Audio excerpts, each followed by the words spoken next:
this is Jet from JechtSpencer.com, and today I'm going to show you the 4 things that I quit in order to live a good life. At the same time, I'm not going to jump up on my soapbox here and try to shame you into actively quitting these particular vices and bad habits, but if you're at least able to curb a lot of these behaviors as well as moderate them, you'll see a rapid improvement in every single aspect of your life. In this video, I'm going to give you a constructive plan about actively quitting these behaviors, while at the same time, I'm going to list the benefits of actually engaging them and the negatives of continuing to engage in them. With that being said, let's get into the 4 right now. Number 1, alcohol. Alcohol is really hard to quit, and the reason why is because it's so fun. It makes things that are simply trivial or mundane seem very exciting and inspirational. You go out to the club, you go out to a cocktail party, you go to a friend's house, you go to a movie, you have a few drinks, and all of a sudden everything is set on fire. Everything is jubilant and joyful. You no longer have this mask or shtick on. You're able to let go and express yourself fully. You're not being held back, but rather you're being unfiltered. And that's what alcohol does to you. It loosens you up and it loosens your inhibitions and your ability to let go, to be present, and to have fun. This really is the problem with alcohol. I remember a friend of mine who for 5 years could not just go to a cinema and see a movie without being drunk. And I remember him coming up to me and saying, look, I'm not going to drink this time. We're just going to go out and see a movie. And he couldn't even last 20 minutes before he had to get up, go, and find a drink. And this is the problem. Everything gets turned into hyperdrive. Everything is put on blast. Everything seems on fire. Everything just seems so much more exciting when you're intoxicated. And this ends up becoming a self-fulfilling prophecy. You go out with a group of friends, they're drinking, they're having a great time, you make the decision not to drink. And they're going out, they're talking to beautiful women, they're talking to handsome guys or what have you, or wherever you land. And you're just chilling there. You're just sitting, maybe your arms crossed, you're being a wallflower, you don't feel like interacting with people, you have social anxiety, you have fear. All of a sudden, you're no longer as outgoing as you were when you were drinking alcohol. You no longer have the willingness to take risks. You no longer feel like expressing yourself in that particular environment. So you end up going back home and you think, I'm never doing that again. I'm going to drink alcohol, and that's just the end of it. The problem is that alcohol has become a crutch.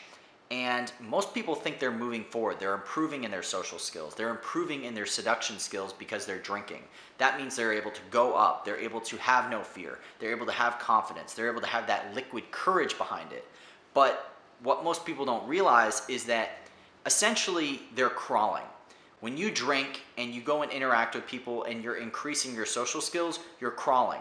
But you think because you're moving forward, that means you're getting better at things. But the reality is if you understood that you could actually walk, then you could move forward a lot quicker. If you're able to get through this plateau, if you're able to actually experience the venues, not get overwhelmed by the environment, not get overwhelmed by the stimulus, and have a willingness to go up and talk to women and interact with men when you're not intoxicated, you would be blown away with how much you can simply talk circles around people. People will literally think you're the next coming of Gandhi by the time 1 o'clock or 2 o'clock rolls around. When most people are sputtering in their speech and they're slurring and they're barely even able to convolute an actual sentence, you are crisp and clean, suave, and ready to go. I remember this time where I went out, I met this beautiful girl, let's just call her Jennifer, and I'm walking Jennifer outside and I'm looking for a taxi.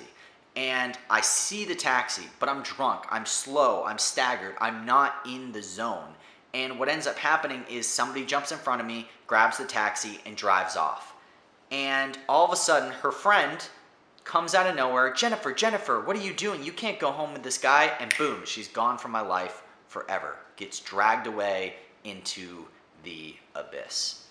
And I know for a fact, if I did not drink that night, if I was not intoxicated, if I was not hammered, if I was not, just rugged and slagged and held back, if I was just clear thinking and of clear mind, I would have saw that taxi, I would have immediately said, hey, taxi right here, and gone with the girl and had an amazing night. Some benefits that you'll almost immediately see, obviously you'll no longer have hangovers. It's impossible to have hangovers when you're not drinking. Another thing you'll notice is that you'll be more slim, you'll be more lean, you'll be more trim. And alcohol doesn't have fat in it.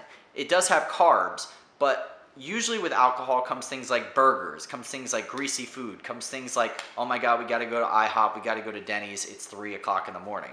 And this adds on the pounds, it adds on weight, it adds on just so many negative things as well. And also keep in mind, your social calibration, your ability to actually go out and be outgoing without needing alcohol is the biggest benefit you're going to receive out of all of this. Most people are building their personality, their outgoing personality, their expressive personality, their non-shtick personality around drinking alcohol. And the problem is they go out, they're out at the supermarket the very next day, and they're not drunk, they're not intoxicated, and they see that beautiful girl, or they see that handsome guy, and they want to go and talk to them, but they can't do it because they don't have alcohol. I remember, an old friend of mine, when he knew he was going to the mall, or he knew he was going to the movies, or he knew he was going to like a coffee shop, somewhere where he knew there was a potential of there being a beautiful woman there, he would have a flask with him filled with whiskey so that he could pound the liquid courage in order to actually go up and interact with women. So you don't want to be that guy. You don't want to be the day drunk guy who's got a hangover or needs to be drunk to actually accomplish his goals. Number 2, smoking. I was never really a big smoker until I went and joined the Navy. I started working 12 to 16-hour days out at sea, and just being able to go outside the skin of the ship and shoot the shit with one of my pals as I was having a few drags meant the world to me. And I'm sure you can relate to this. You have a job, and smokers, typically they get a 5 to 15 minute break every hour just to go and smoke. So let's just go with a happy medium. Let's go with 10 minutes. So that means if you're working roughly 8 hours a day, you get 80 minutes every day to go and smoke. And it's ironic because the employer is actually incentivizing the employee to smoke cigarettes. And it really is a coupling effect, because not only does the person go out, smoke a cigarette, but they get time off. They get time away from work. They get time to unwind. They get time to free their mind, to get away from the work. And what do people get if they don't smoke? Absolutely nothing. They are not incentivized. They work more. They work longer hours. They don't get 80 minutes off every day. That's roughly almost an hour and a half of your time every single day, free to you, and you're getting paid simply by smoking cigarettes. So why wouldn't you smoke cigarettes? Your business, the people you work for, is telling you to smoke cigarettes. If you're able to work 2 hours less every single day and get paid the exact same amount of money, would you not do it? At the same time, you have to understand that there are some dire consequences to continuing smoking. It's really ironic, because if you were to think about a house fire, what's the first thing that they tell you? They tell you to get down to the ground, get away from the smoke. And yet people, it's the equivalent to people walking into a burning building and just standing upright and just breathing all the smoke, dust, and dirt in. It's basically what you're doing to your body over and over and over and over again. So what I'm going to list is the 3 ways to quit smoking, and they are this. Number 1, cold turkey. This is the way I did it, and it's not for everyone, but I highly recommend just going cold turkey. Simply just stop smoking cigarettes. It's going to feel like shit. The first 2 weeks always suck. You're gonna be jonesing. You're gonna want a cigarette. You're gonna be very irritable. So just try to be as nice as you can, especially to your family and your friends. Just let them know what you're going through. Let them know that you're quitting smoking. Let them know, and most people will have your back. Most people will love the fact that you care enough about your body, that you care enough that you want to stay around a few more years to be with them. So just go all out and just go cold turkey. Number 2, incremental desensitization. And this is just a really fancy way of saying just slowly dwindling down the amount that you smoke in a day. So for example, if you smoke a pack in a day, you start with a pack, then you go down to 10 cigarettes. Then you go down to 5 cigarettes. Then you go down to 3, till you're down to 2, till you're down to 1, till you're down to none. And just keep going, keep going, keep going, keep going. And eventually your body will get used to the fact that it's going through less tobacco, less nicotine every single day, and you won't have those withdrawal symptoms you'll have when you're doing cold turkey, but at the same time, you'll be able to continue to smoke. You'll just smoke less, a little bit at a time. And number 3, and I was a little weary about putting this one in here, but my own mom has been smoking cigarettes for about 20, 25 years. I mean, she's been a very, very long time smoker. And she just recently quit. And hasn't smoked a cigarette in over 3 months. And this is someone that has tried quitting probably at least 15, 16, 17, 18. I mean, I don't even know how many times she tried to quit. And she actually used this new drug called Chantix. And I'm not a magic pill type of guy, but obviously, I even have to put a disclaimer right here. I'm not advocating that you use Chantix. I'm not sponsored by Chantix or anything like that. But I will say that it worked for my mother. So if you're someone who's tried everything, who's tried cold turkey, who's tried incremental desensitization, you've tried everything, you tried all these different techniques, you tried being hypnotized, you tried like all this different stuff, you tried help groups, you tried just everything under the sun, and it never works, then maybe this is the thing for you. Number 3, porn and masturbation. And out of all of these, this was probably the hardest one for me to quit. And I can remember just a few years ago having days where I would masturbate 12, 13, 14, 15 times in a single day. And I don't think I was able to truly quantify the effects I was having on my brain, because I had to look at more and more aggressive porn in order to actually get off. And once I started hitting the point where I was looking for 2 Japanese schoolgirls getting fucked by a tentacle monster, I think that was the moment I kind of realized that maybe I have a problem. And there's nothing wrong with sexual kinks or sexual fantasies or anything like that, but you have to understand what porn's actually doing to your mind. It's desensitizing you to just the everyday girl, the Jane next door or the girl next door. All of a sudden, she becomes a lot less desirable, and you're looking for the perfect tits, the perfect ass, the perfect scenario, and it's kind of crazy because what ends up happening is, healthy, fertile, young men, guys that are in their 20s, early 20s, are actually having erectile dysfunction. They're not able to get it up because the bar has been set so high.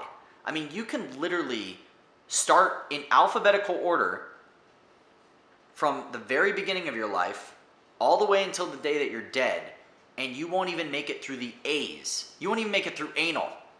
That's how much porn is on the internet. You cannot run out of porn. And it really has just made things seem so much more attainable.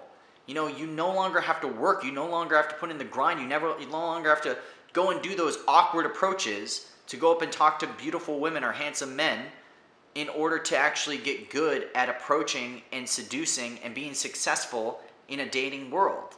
And this internet age has just made it so easy. Porn has become a crutch for people.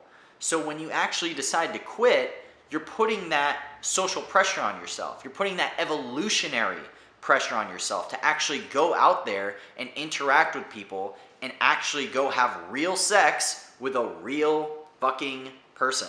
Because for most guys, they go out, they go to the club, they go to the bar, they go to whatever, the coffee shops, the malls, what have you.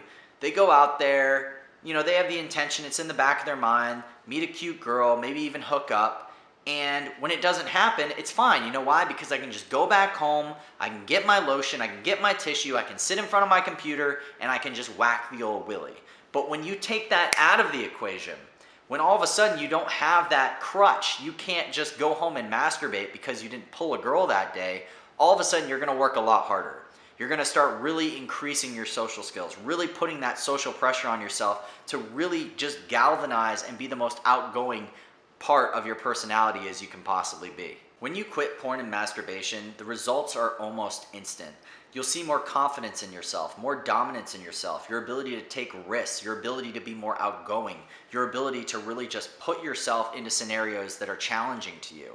And it's because you're getting your gusto back, you're getting your mojo back, you're getting your balls back. It's crazy, but just after 1 week of not masturbating, through semen retention, you are actually going to increase your testosterone levels to as high as 50% higher, simply by just waiting 1 week. And like I said before, ideally, you can do it for a week, you can not masturbate for a month, you could not masturbate at all. But ideally, the less you do it, the better, because it's going to put that pressure on yourself to actually find a girl that's worthwhile. When you're trying to quit, the best thing to do is just watch your hands. because it's really tough to masturbate without your hands. I did get quite creative after a while when I first started doing NoFap, humping pillows, humping walls, what have you. But for the most part, in the normal realm of sexuality, you're gonna need your hands in order to masturbate. So as long as you watch your hands, you don't use your hands, you stay away from porn sites, you stay away from the things that are going to trigger you to want to masturbate, then it's going to be a lot easier on you, especially if you decide to just stop cold turkey. And I just really want to give a message to you. There is someone out there that will fuck you. There is someone for everyone. Someone says there isn't someone for everyone. Maybe, there's not someone for everyone in terms of marriage. There's not someone for everyone in terms of kids. But in terms of fucking, there is someone. There's someone out there that will fuck you. So stop using your hand, start using your brain, and go the fuck outside and find them. And number 4, video games and television. And this is more of a modern day problem. There's a great chance that you've lived your entire life with either a television or a video game console. And in the age of instant information has now turned into the age of instant gratification. So all you simply have to do in order to watch any movie, any piece of multimedia, any podcast, any television show, anything, is literally a click of a button. It's instant, and you're there. And if your life sucks, your girlfriend or your boyfriend cheats on you, your job, you suddenly lose it out of nowhere, or maybe your life sucks in general, you're eating ramen every day, you're not exercising, you're unhealthy, and you don't have any friends, it doesn't matter. You know why? Do you know why? Because you can go onto the television and watch 6 seasons of Game of Thrones. Because you don't need friends. You know why you don't need friends? Because Jon Snow is your friend. Jon Snow is your best friend. There is so much choice, so many movies, so many television shows. You could literally be watching it until the day you're dead. You don't need anybody else because you have the fictional characters that love you back. Same thing goes with video games. I mean, these games, why would you like to go outside and play a sport? Why would you want to learn an instrument? Why would you want to learn a foreign language? Why would you want to have a boyfriend or a girlfriend? Why would you want any of that when you could go and be an elf? You could be a strong warrior. You could be a rogue. You could sneak through the grass. You could be a hunter. You could shoot with bows and arrows. Why would you want to live in this shitty life that you're living in now? And that's why video games are so addictive. That's why television shows are so addictive. Because if your life sucks, and you're not living up to your passion, you're not living up to your truth, it's so easy to fall into these platforms because they're better than the life you're living. At times you'll feel like you'll be sitting there for only an hour, and then you look up at the clock and 6 or 7 or maybe even 8 hours of your time has suddenly gone by. And that's the problem with a lot of video games and television shows. They're fun, they're enjoyable, but what is the trade-off cost? What are you losing in the process? You're losing your life. You're losing friendships. You're losing the real connection that is the human experience. And that doesn't mean, don't do things in moderation. You want to go play a couple of video games with your boys, fine. You want to binge watch, a few shows with your girlfriend as you snuggle up on the couch, awesome. More power to you. But at the same time, there has to be those breaks there. You have to have time to really focus on having an amazing life. Because when your life doesn't suck, you're not going to jump into a form of escapism. Because your life is going to be better than any movie or video game can ever be. And the problem is this thing is just starting. 10, 20 years from now, with virtual reality, you think people don't go outside now. Just wait. This is just the beginning. And it's only going to get worse. So if your life sucks, make your life better. It'll be so much easier to avoid these levels of escapism when everything around you is already amazing. With that being said, that's my 4 right there. If you enjoyed the video, please make sure to subscribe, like, and or comment. I know this video is a little bit different than others. I'm going to be giving a brand new way of delivering content to you. So once again, as always, good fortune to you, my friend.